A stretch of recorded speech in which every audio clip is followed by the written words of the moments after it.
I paid my sister's rent for a year. And then, just like that, I found out she bought a house. Never said a word.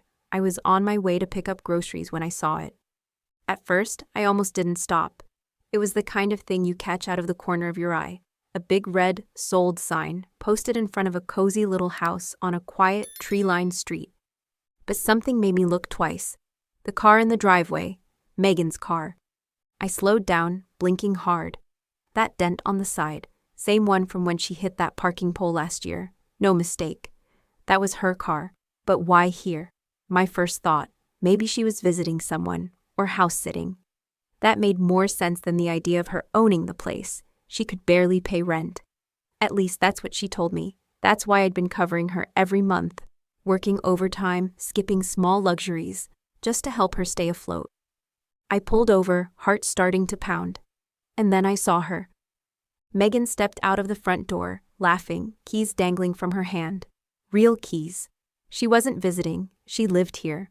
A real estate agent shook her hand, saying something I couldn't hear. And Megan, she was glowing, radiant, like she'd just won the jackpot. My body went cold. I got out of the car, legs stiff, mind buzzing. I moved without thinking. She looked up and her smile cracked. "Emily, hey." Her voice was high-pitched, strained, too cheerful. I stopped in front of her, staring down at the keys. "You bought a house?" She froze for a beat, just long enough for the guilt to surface. "I was going to tell you," she said quickly, jamming the keys into her pocket like she could make them disappear.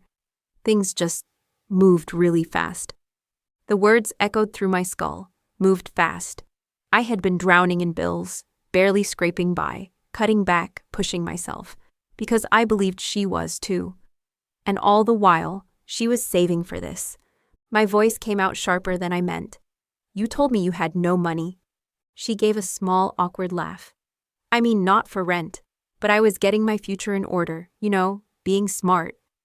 "Smart moves," I repeated, nausea rising. She'd let me think she was broke, while funneling her money into a house.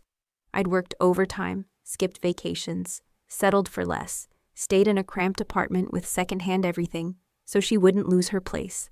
And she was never struggling, not really. Her smile faded.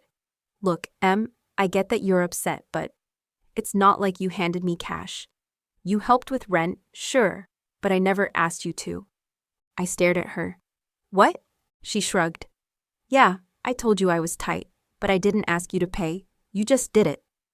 My jaw clenched. "Because you made it sound like you had no choice." She shifted uncomfortably. "I didn't have money for everything. I had to prioritize. You were in a more stable position. It made sense." My chest tightened. More stable? Megan, I was barely holding it together. "I gave up things because I thought you needed help." Her expression hardened. "It's not like you were sending me spending money. I wasn't blowing it. I was investing in something real." Something real. I couldn't believe what I was hearing. My voice dropped, cold and quiet. "So let me get this straight. You let me pay your rent while you save for a house. And now that you've got it, you think that makes it okay?" She sighed, like I was the exhausting one. "I was going to tell you." "When?" I snapped. "After you picked the curtains? After your housewarming?" She rolled her eyes. "I knew you'd react like this." I exhaled, long and slow, shaking my head. "Yeah, because you knew it was wrong." She didn't answer. That silence said everything. I turned and walked back toward my car. "Emily, come on, don't be like that," she called after me. But I didn't look back. I didn't stop, didn't turn around. As I drove off, I heard her call out, something like, "Look, if you're mad, I'll make it up to you. You can stay here anytime. Use the guest room." Guest room. I slammed the car door before she could finish. My hands were trembling on the wheel, not just from anger, but from something deeper. Shame. I'd been duped. For a whole year, I struggled. Cutting corners, hustling extra hours, believing I was helping my sister survive. Believing I was the only thing keeping her from falling apart. But the truth was brutal. She didn't need me at all. And worse, she'd let me believe she did. I gritted my teeth, gripping the wheel until my fingers ached. She'd let me sacrifice my time, my money, my peace, without a flicker of remorse. I didn't go home. I couldn't. I drove aimlessly for nearly an hour, trying to outrun the fury boiling in my chest.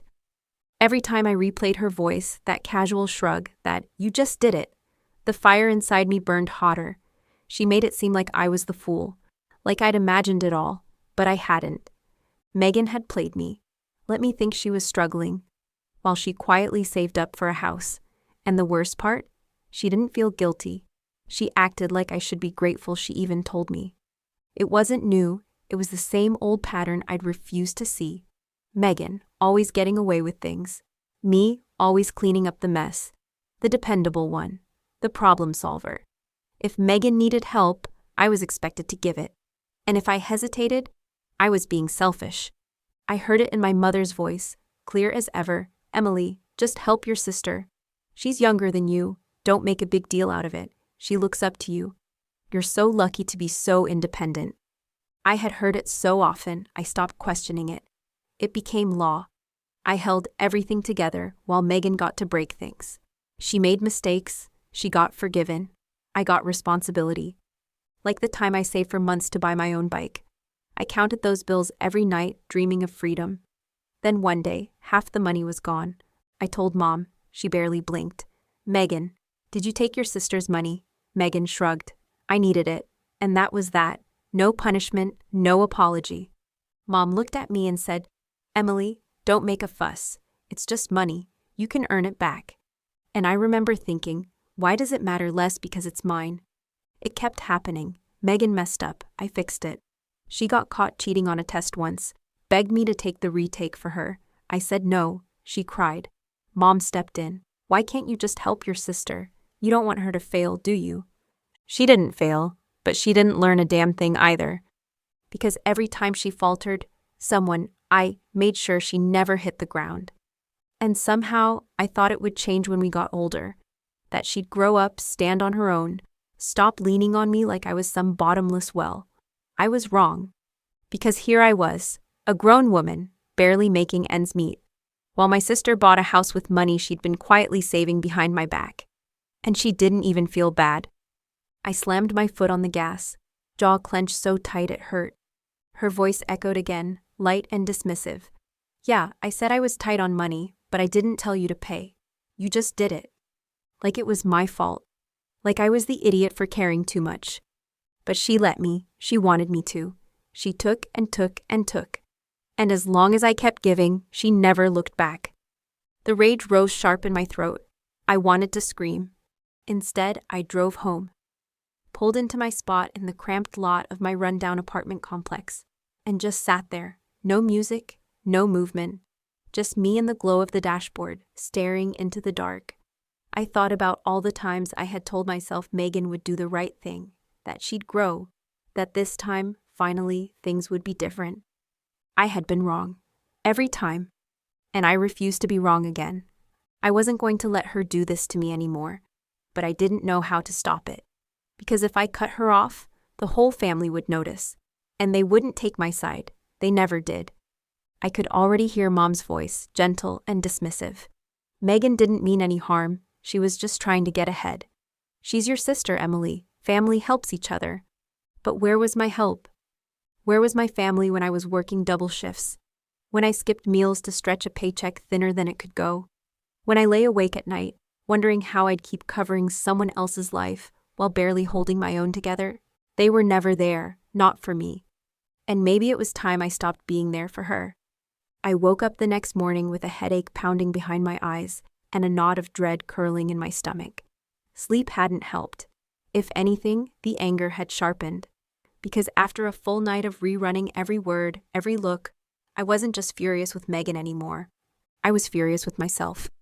I had let this happen, again. I had handed her the opportunity, stood still while she used me, and then acted surprised when she walked right over me like always. And I knew why. Because every time Megan did something selfish, the family flipped the script. I became the problem just for calling it out. This would be no different. I wanted to let it go, walk away, be done. But I couldn't, not yet. I needed to say it, to her face. I needed her to look me in the eyes and hear exactly what she had done to me. I grabbed my phone and dialed. She picked up on the third ring, all bright and casual. Hey sis, you good? Like she hadn't blindsided me less than 24 hours ago. I didn't bother pretending. Are you home? A pause. Yeah? Why? Good, I'm coming over. Another pause. Her tone changed. Cautious now. Emily, can't we just talk later? I was already grabbing my keys. I'll be there in 10. She sighed. Fine. I hung up. I wasn't giving her time to spin this into something it wasn't. Not again. 10 minutes later, I pulled into her driveway. Not the apartment I had covered for the past year, her new home, her reward. I sat there for a moment, breathing in deep, trying to calm the fury rising in my chest like smoke in a locked room. She opened the door before I could knock. Look, Em, I get that you're mad, but... I walked past her without waiting. Mad? Megan, I'm beyond mad. She shut the door behind me, arms crossed. You're overreacting. I let out a short, bitter laugh. You let me pay your rent for a year while you saved up for a house, and now you're standing in that house telling me I'm overreacting? She sighed, long and dramatic, like she was already tired of the conversation. I didn't make you pay, Emily. You offered. I clenched my jaw. Because you lied. You said you had no money. You made me believe you were about to lose your apartment. You used me, so you could quietly save for this. Her face twitched, just for a moment. Then she shrugged. So what? It worked, didn't it? It felt like a punch to the gut. Are you serious? And she groaned, rolling her eyes. Emily, you act like I stole from you. I didn't. You paid rent because you could. I was thinking about my future. At my expense. She threw her hands in the air. Oh my God, you act like you're poor. You have a job, you're not homeless. I don't get why you're making this such a big deal. I had to close my eyes, just to keep from screaming. I had worked myself into the ground, given up time, rest, peace, so she could build a life. And now she stood in it, looking me in the eye and telling me it was no big deal. Like I didn't matter at all. Something in me broke cleanly, like a snapped thread under too much strain. My voice came out low and cold. You are the most selfish person I've ever met. Megan rolled her eyes. Right. Because wanting to build a life makes me selfish. No, I said, steady as stone. Because you let me sacrifice everything for you while you lied to my face. Because you only care about yourself. Because you don't even feel the slightest bit guilty that I was drowning while you were quietly stacking cash. She scoffed, shaking her head. You're so dramatic. I turned to leave. That's when she said it. You know, you'd be happier if you weren't so bitter all the time. I stopped cold. Bitter. That's what she thought. Not that she used me, not that she deceived me, just that I was jealous, resentful because she had something I didn't. I turned back slowly, something dark and sharp rising in my chest. I feel sorry for you, Megan. She blinked. What? You'll never have real happiness, because you don't know how to give. You don't build anything. You don't earn anything. You just take from the people who care. And one day, there won't be anyone left to take from. For the first time, her expression faltered, something unsettled flickering behind her eyes. Whatever, Emily, she muttered. I walked out. I was done. Done excusing her. Done letting her drain the life out of me. Done being the only one who gave a damn. But I should have known it wouldn't end there. Not with my family. Because the moment I cut Megan off, they came for me next. The next day, Mom called. I let it ring out. Then a text followed. Emily, call me. We need to talk. I ignored it. 2 hours later, Dad called. Then Megan again. By the end of the day, I had 8 missed calls. I finally gave in and answered when Mom rang again. Emily, she said with a long sigh, why are you being so cruel to your sister? Cruel. I nearly dropped the phone. She told you what happened? I asked, stunned. She's devastated, Mom said, her voice thick with disappointment, like I'd broken something precious. I let out a dry laugh. Oh, she's devastated. That's rich. I was pretty devastated when I realized I spent a year covering her rent while she saved for a house. Emily, she said, already falling into that familiar tone, disappointed, chiding. Megan needed help. You've always been the responsible one. It just made sense for you to help until she was on her feet. I closed my eyes, pressing my thumb into my temple. Mom, she wasn't struggling. She was lying. She was doing what she had to do, Mom replied, voice firm now. And now she has a house. Isn't that a good thing? I gritted my teeth. Not when she got it by manipulating me. A long pause stretched out between us. Then she sighed. You know, you've always been so stubborn. You can never just let things go. I clenched my jaw. You mean I don't let people walk all over me? She's your sister, Emily. Family helps each other. I exhaled slowly. And what about me? Silence. What? Mom asked, like she didn't understand the question. When have you ever expected Megan to help me? My voice was soft now, hollow. When has she ever done anything for me? The silence was deafening. Then came the familiar dismissal, gentle, tired, final. Emily, don't be difficult. I closed my eyes. It wasn't going to change. Megan wasn't the only problem. My whole family was part of it. And I was done playing the role they'd written for me. I didn't say another word. I ended the call and stared at the blank screen in my hand. Something inside me had shifted. Quietly, completely. No screaming, no breaking things. Just a heavy, unmoving silence. A stillness that settled deep in my chest. I wasn't angry anymore. I wasn't even hurt. I was just done. For the first time in my life, I saw it clearly. I had spent years believing I mattered to them, believing I was part of something. That they saw me, but they didn't. I was never anything more than the one who cleaned up Megan's messes. To them, I was never a person, just a function, something useful. And now that I'd stopped being useful, they were turning on me, like I was broken, like I'd failed at my only purpose. I silenced my phone, shoved it into a drawer, and walked out of my apartment. I didn't know where I was going. I just knew I couldn't stay, couldn't sit there, drowning in their voices echoing in my head, trying to reel me back in with guilt and obligation. An hour later, I found myself at a quiet cafe on the far side of town, nursing a cup of coffee I didn't even want. I stared out the window, watching strangers walk by, lives that looked simple, untouched, free. None of them carried this weight. None of them knew what it felt like to be hollowed out by your own family. Then my phone buzzed. I shouldn't have checked. I knew I shouldn't. But I did. A message from Dad.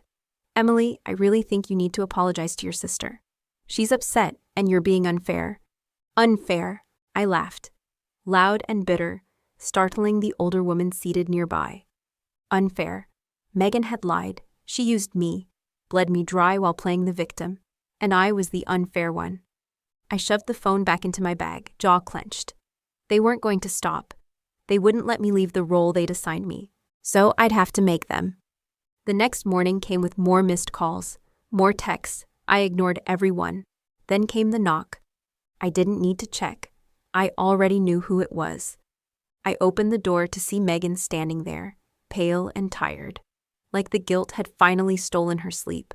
Her face shifted when she saw me, surprise, maybe even hope, like she expected softness, reconciliation, like I might fold. I didn't move, I just stared. She sighed. Emily, can I come in? Arms crossed, I asked, why? She laughed, quiet and uncomfortable, then brushed past me without waiting for permission. Of course. I shut the door behind her, turned to face her fully. What do you want? She glanced around my apartment, frowning like it was unfamiliar. Because it was. Megan never visited unless she needed something. I get that you're mad, she said, exhaling. I do, but I don't think you really understand my side. I almost laughed. Your side? She nodded, folding her arms like she was preparing for a debate. I had to do what was best for me. That's not a crime. You've always been stable, Emily. A good job, smart. You've got it together. I knew you'd be fine. I stared at her. That was her logic. That because I was fine, it was okay to use me. So because I'm responsible, that gave you the right to take advantage of me, I asked. She rolled her eyes. Oh my God, I didn't use you. I lifted an eyebrow, silent. She hesitated.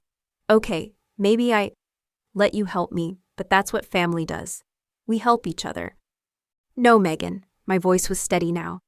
I helped you. You've never helped me. She blinked, caught off guard. Name one time, I said, stepping closer. One time in our entire lives when you were there for me. She looked away. Emily, come on. No, my voice was sharp now. Say it. She shifted, uncomfortable. I don't know. I never kept track of stuff like that. Because you never had to, I said quietly. Her jaw clenched. You're acting like I committed some crime. I just did what was best for me. And I'm doing what's best for me, I said. She frowned. What does that mean? It means I'm done. Her eyes narrowed. Done with what? With you, with this family's expectations, with being your safety net. I'm done, Megan. She let out a sharp laugh. No, you're not. I didn't flinch. I am. For the first time, I saw it. Real panic in her eyes. Her mask slipping. Emily, don't be ridiculous. You're just mad. You'll get over it. I shook my head. Not this time. She exhaled, frustrated. Okay, what do you want? You want me to pay you back? I stared at her. You don't have the money, I said quietly. She froze. You can't afford the mortgage, can you? I tilted my head, watching her flinch like I'd slapped her. And there it was. That was why she was here. It wasn't guilt. It wasn't pressure from Mom and Dad. It was desperation. She was in over her head, and she'd come to me, again, hoping I'd throw her a life raft. You spent everything, didn't you? I asked. She swallowed hard, but didn't answer. I let out a long, slow breath. I hope it was worth it, Megan. Because you're going to have to figure it out on your own this time. She scoffed. Oh, so now you don't care if I lose my house? I met her eyes, unflinching. I care that you finally face the consequences of your own choices. Her face twisted. You're so cold. No, I said calmly. I'm just finally looking out for myself. Her mouth tightened into a hard, bitter line. She opened it, ready to argue, but then she stopped. She saw something in my face. Something final, something she couldn't twist or guilt her way through. And for the first time, she realized she'd lost. She exhaled sharply. Fine, whatever. She turned and walked to the door, hand gripping the knob. She paused there, not looking back. You know, she said, her voice low and bitter. You're not as strong as you think. You'll be back. I smiled, soft and sure. No, Megan, I won't. She walked out. I closed the door behind her and turned the lock with steady fingers. Then I stood in the stillness of my tiny apartment, letting the silence wrap around me like a warm blanket. And for the first time in a very long time, I felt peace. Because for once, I had chosen myself, and I wasn't going back.